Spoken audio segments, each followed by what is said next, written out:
Boom! You're talking with Lee Jasper. We're here for another series looking at the issue of police accountability, its relationship, particularly the Metropolitan Police in the London area. You'll see the other previous two videos, they're clocking up numbers. You go on YouTube, you'll find them. How the police are undermining the black community's fight against violence was a couple of the themes in the first two videos.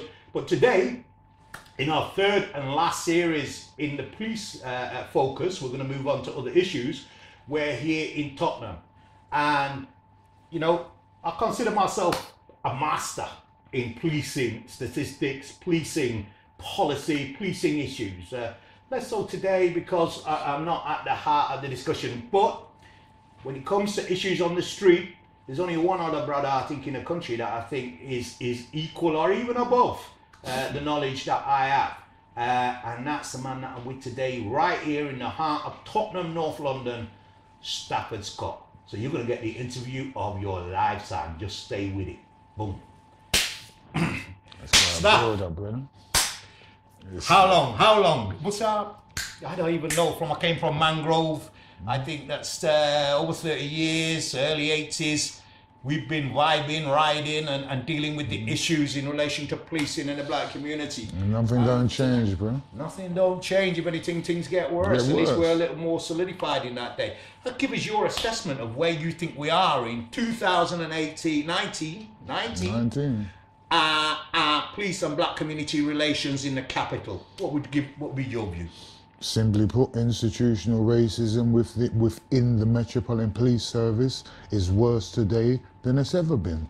They're committing institutionally racist, more worse acts than they did in relation to, they got the title in relation to their botched and failed investigation into the murder of Stephen Lawrence. That was about them not being proactive in investigating attacks on us. At the moment, they're being proactive in stereotyping and criminalizing the black community through that use of the term gangs and through that racial database that they have that's called the Matrix. You're going too fast for me, because we have to dig out the detail.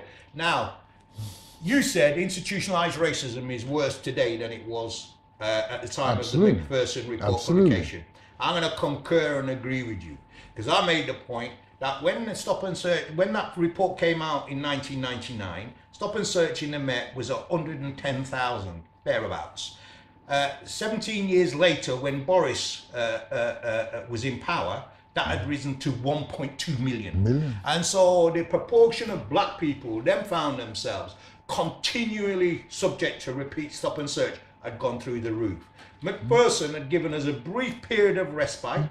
Very brief. But then the backlash came, led by Labour Home Secretaries, it has to be said. Absolutely. You remember said institutionalised racism not very helpful. Absolutely.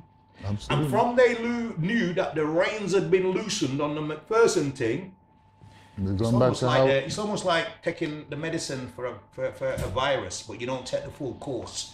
And when the virus comes back more stronger. The virus comes back more stronger. Absolutely, because it's used to that medicine.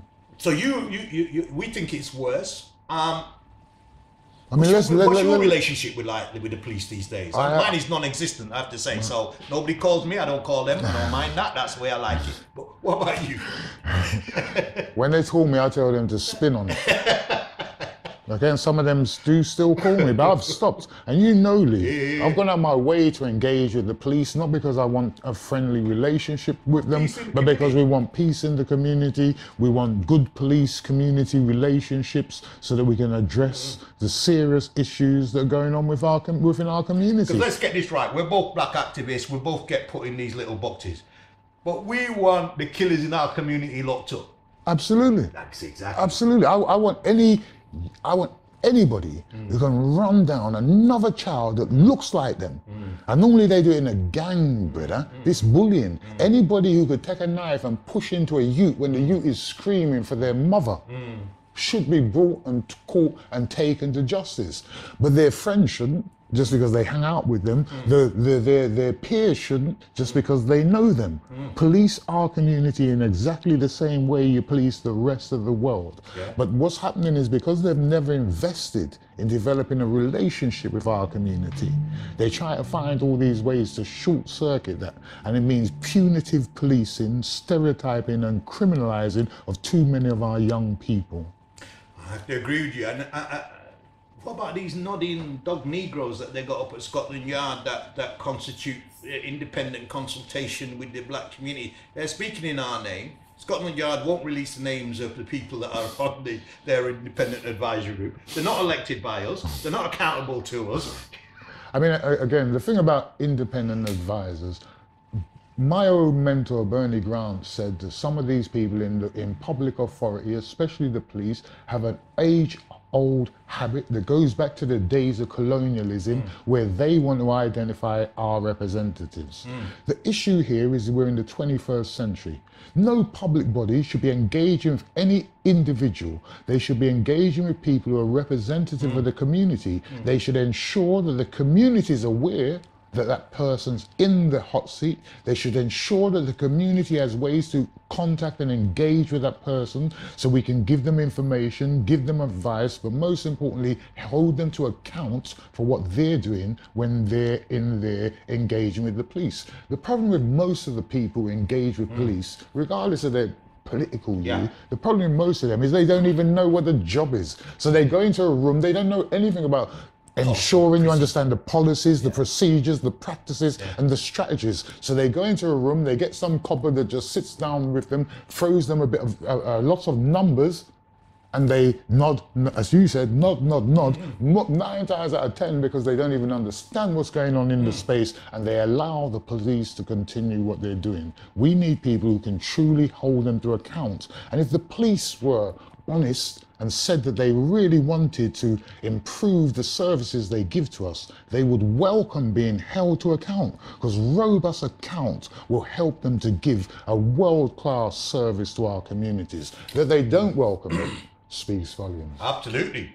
I mean, I think that you've done a lot of work around, and you were talking earlier around violence in our community in relation to the, in quotes, gang, because that has now become its own label. And this Matrix thing. Now, the Matrix is not the movie. I'll do that again. The Matrix is not the movie, because I know you all think Black Panther is something that Marvel created and so on and so forth. So I'm not talking about the Matrix, the movie. We're talking about, tell them. We're talking about Matrix, what they call a gang database. It's not a movie, but it's total science fiction. So this gang database is supposed to hold the names of I'm going to even ask you to explain what a database is, because I'm going to take nothing for granted in the interview. Take nothing for granted. Yeah. A database is a list. Yeah. The Metropolitan Police Service, after the riots of 2011, when Mark Duggan was shot and killed, murdered out there, and after young people rose up and had their voices heard, we saw Cameron and Boris Johnson forced back from their holidays. Yep. They didn't want to accept that there were social, economic reasons between why people in Tottenham rioted and people as far away as Oldham were involved in riots. They didn't want to understand that, so they wouldn't accept a social explanation. So what they did was come up with their own explanation, and they said that the gangs orchestrated and created the riots. However, what's that, right? Well, and all different things. But however, they had 4 formal reviews, and none of those reviews agreed with them. That's right. Even the Metropolitan Police Service said there was no evidence of gang orchestration. At the end of the riots, 1,292 people got sent to prison for 1,800 years. And the Ministry of Justice's own statistics said that there was 13.5% gang members involved in those riots. And that's their statistics. Most of them would have denied it. So there was no evidence of gang orchestration, but that didn't... 83% weren't involved in gang. There you go.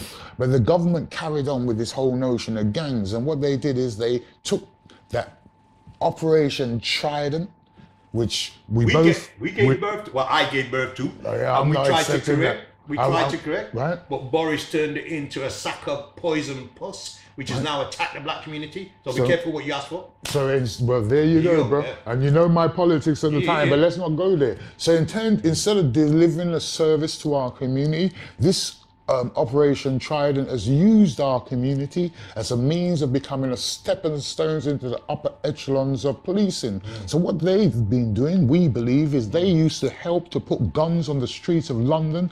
They gave sharks guns, so the sharks would sell the guns to the shrimps, and then they'd arrest the shrimp when the shrimp picked up the gun. Sorry for the analogy, but just to help people to understand. There was corruption. The Met finally found out. Hold up, I'm going to stop you there, because people will think that's a stretch too far. The Met finally found out about that corruption in the case of Mark Duggan. Exactly. We had them, we was able to show everybody who knows the case of Mark Duggan will know that the person who supplied Duggan the gun is highly suspected of working with the police. On the basis that they saw him pass the gun, they didn't arrest him. On the basis that they shot Duggan for one gun, and they said that this guy had 3 guns, and they didn't go back for him for another 90 days. Let me just explain to the baby. What Stafford is saying, it's not that the Metropolitan Operation Trident have got a bag of guns and they go out handing them to people. That's not what he's saying. What he's saying is, and this is where you have to look deep and study and become a master of your brief. What he's saying is that the Metropolitan Police corrupt relationship with criminal informers who are doing their bidding of giving X gun so that the police can do a swoop and then take that person out. That's the basic concept of their corruption. Absolutely. Real gangsters who have been caught, and then they use them, they turn them, and they get them to set up other people. And then they're going to arrest the other people to bring down their numbers and achieve their targets. Absolutely. Let me just be clear about this, because when Eaton Green and Delroy Denton, who were 2 psychopathic Jamaicans, were imported in this country in the late 90s to crack the cocaine ring by the Metropolitan Police, whose psychological profile reports by the Jamaican Constabulary said, do not at any circumstances turn your back on these guys. They imported them. They came over here. One of them murdered and raped Marcia Laws in front of her children. And that's where we came into the picture. We forced the Metropolitan Police to fess up about their unregulated use of informers. Let me tell you what they told us at the time. That was in the late 90s. There were 10,000 paid black informers in 1990. I don't know how many they got now, but anyway. That's how we know that the police can be involved in propagating, setting up and promoting crime. Absolutely. Especially in black communities. Absolutely. And they do it in the name of trying to crack the gang or trying to crack the drugs, but they're not doing it in the name of helping our community to rid ourselves of criminality without the whole entire community being tainted and held responsible for the said criminality. So we're all policed in the same way? We're all policed in the same way. But what I've got to say now, Lee, so governments set up a range of motions, they redefined how many people it takes to make a gang, and they set about targeting young black kids. They do it through the matrix. Right. In Haringey, for example, and I have a copy of the Haringey gang matrix, there's 100 names on there. Now Haringey, you know Haringey, bro. Tottenham's in Haringey, right? The biggest gang in Haringey happens to be who? The police. Well, the police. The second biggest gang in Haringey happens to be the Tottenham Turkish boys. Yes, yeah. Tottenham Turkish boys. Are they on the list? There's one boy on there, young boy. They don't do all the elders, the real gangsters. One boy on there, one name out of 100 happens to be Turkish. The other 99 happen to be black. The one Turkish boy, this is what it says, associated with Tottenham Turkish boys. So we know that they know the gang exists. And then they said, but he went to Northumberland Park School, so we'll police him with Northumberland Park. Wow. So all they're looking for is black kids. Yeah. But the danger of this is, on this list, it's supposed to have the 100 most violent in Haringey. Yeah, 100 most violent individuals who happen to be members of gangs. They grade them red, amber and green. To their danger. To their danger. Yeah. Red being the worst, Yeah.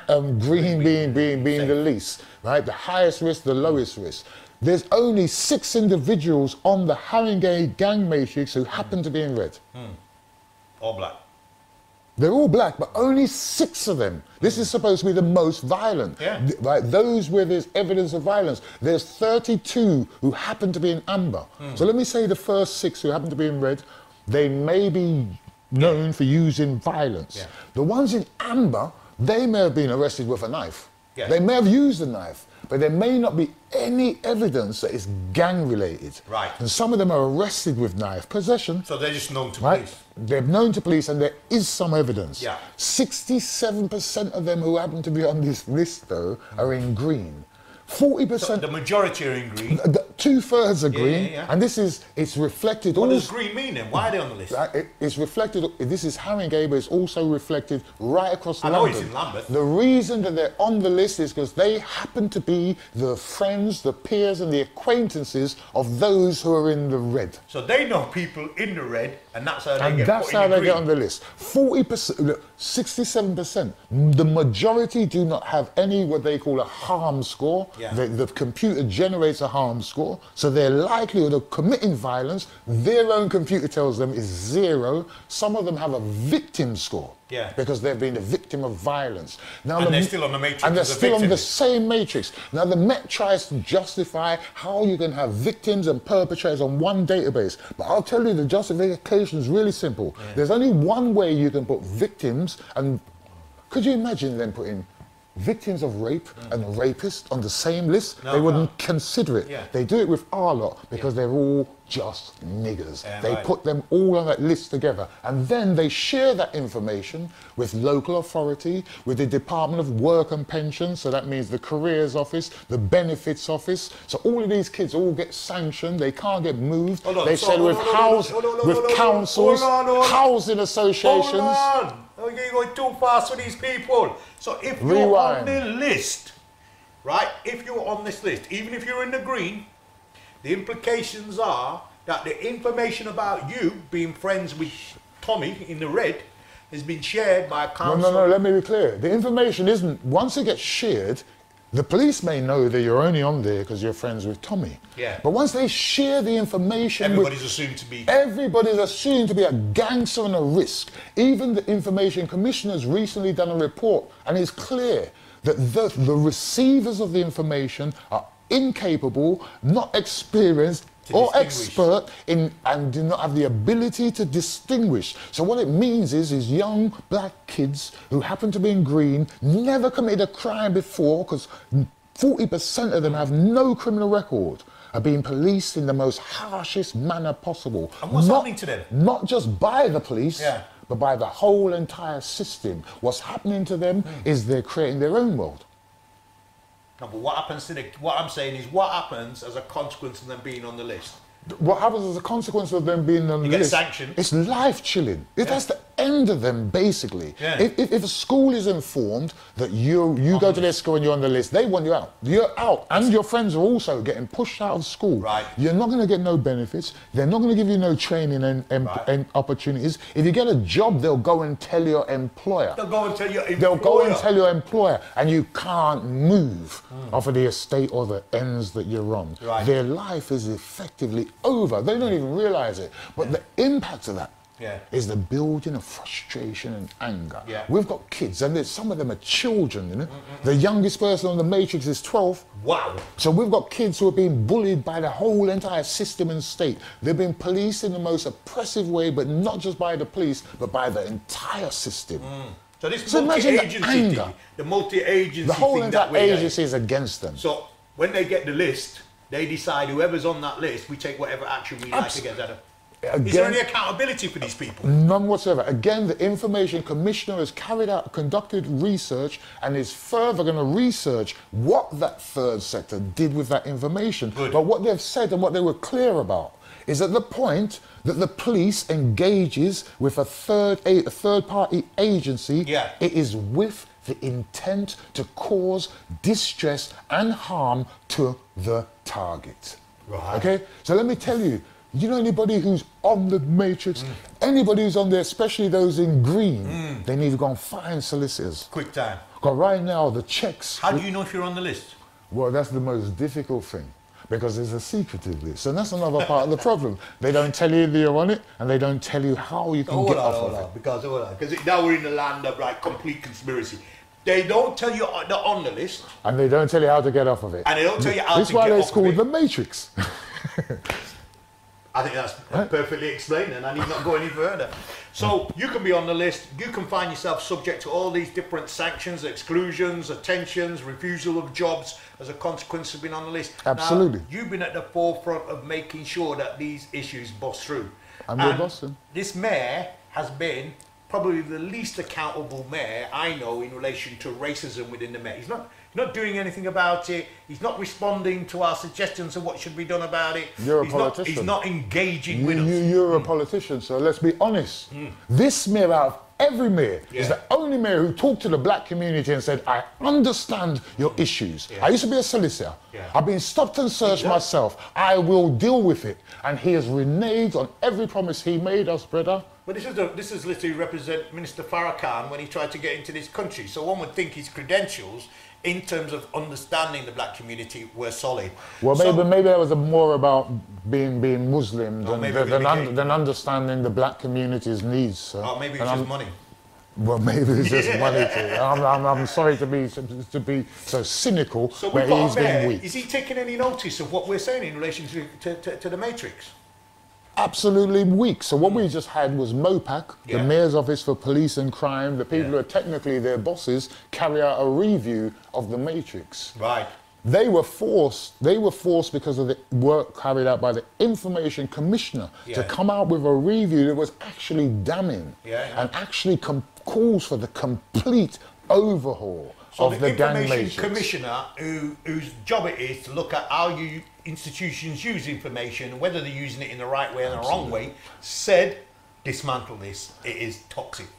No, the Information Commissioner conducted an investigation and has put the Metropolitan Police Service in special measures in terms of breaches of data protection. So they're already found to be used inappropriately. Absolutely. The Met is under total pressure over this. But what they also flagged up was not only that the Met broken data legislation, they've broken all privacy, which is human rights breaches, and equalities legislation. So we've got this secretive matrix in which you don't know how you get on, you don't know how you get off.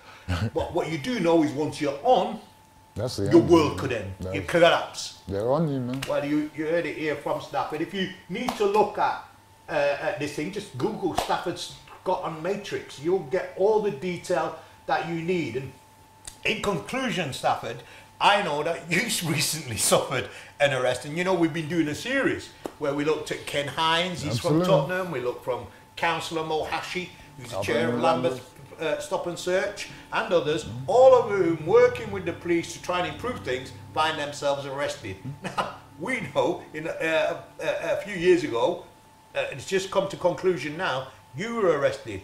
And you're arrested for trying to protect a woman on the street who was being aggressively approached and attacked by an individual, and you end up arrested. And I end up arrested. Tell the people then. Okay.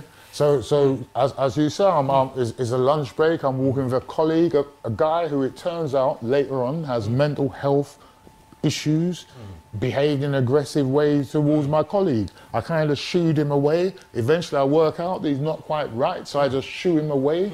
He goes and tells some police officers that I punched him in his face 3 times. There's no evidence to those officers that I had no bruises, no mark, nothing. Because it didn't happen. No bruised knuckle. Nothing whatsoever.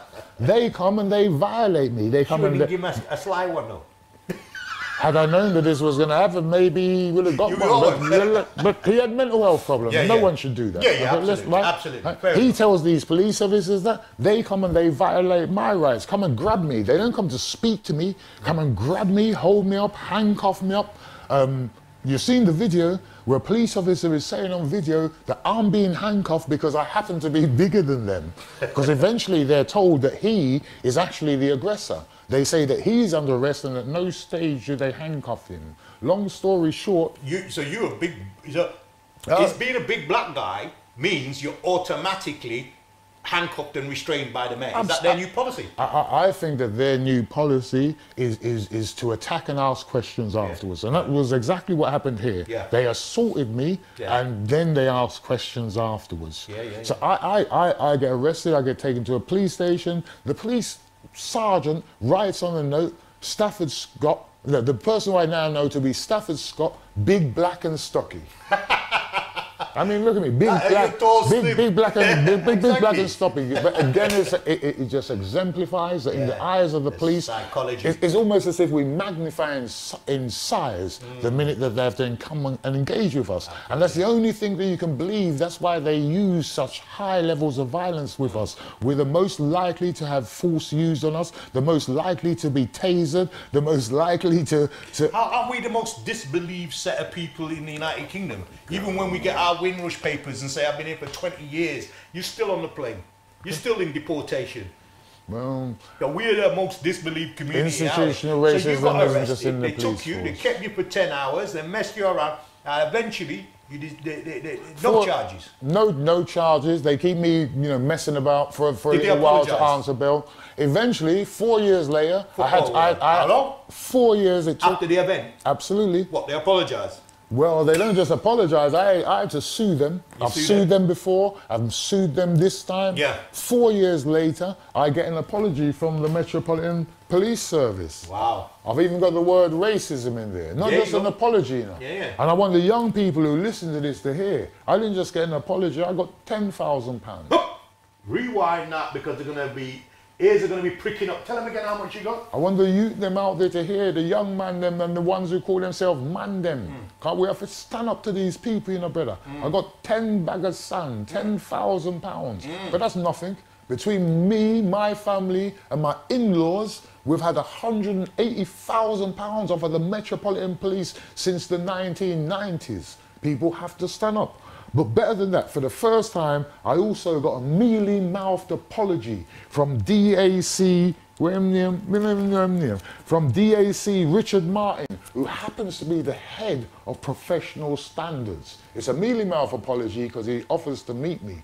And then he says the only place he'll meet me is in Scotland Yard, and I'm not going into the Babylon's den. I am a victim, okay? It's a mealy-mouthed apology because he should come and meet me so that I can tell him, as I'm telling you and your viewers here, how the relationship between the black community is disintegrating. And it seems that the Metropolitan Police Service not only don't care, it's beginning to look as if it's a policy and a strategy, and that they want this to happen. They don't want no one to seek to hold them to account. Well, you may have seen today that the Metropolitan Police Service were criticised by those who inspect them because they said that they're disproportionately strip searching black children, men and women in the police stations.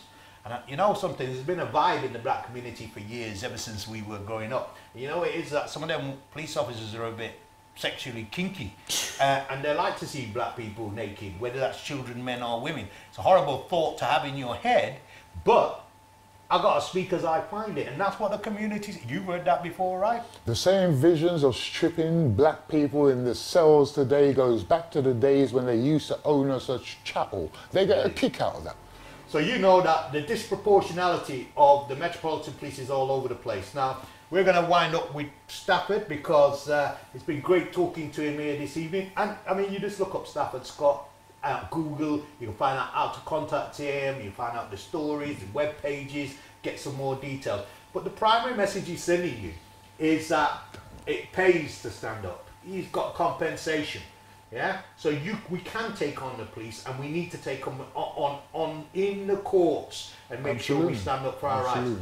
Can we say that this is the final one on policing? Not the final one forever, I'm sure we'll come back to it. But we've done 3, so we're going to move on to another subject area. But in the meantime, we're going to do one more on policing. Let me tell you what that is. It's an open invitation to Sadiq Khan, Cressida Dick, all of those people. to come onto this channel and to answer the questions that have been posed by these 3 videos. Serious questions of integrity, serious questions in relation to corruption, serious questions in relation to failure to tackle institutionalized racism. You've got an open invitation. Now, I'll know there'll be those out there who say, well, this is not serious journalism because there's no right to reply. I'm offering them a right to reply. So you come on with me. I even get an audience, if you like, for you. Whatever, you can bring in whoever you like. I can bring Stafford and other people. We can have a discussion. But you've got your right to reply. And if you think that what that you've heard in these videos is serious enough and you're concerned enough, you'll come on and provide us with the black community and wider London with the answers they need. You've been watching Lee Jasper. We've been talking to Stafford Scott here in Tottenham, and we're going to leave you for now. We'll see you next time. Take it easy. Peace. Boom.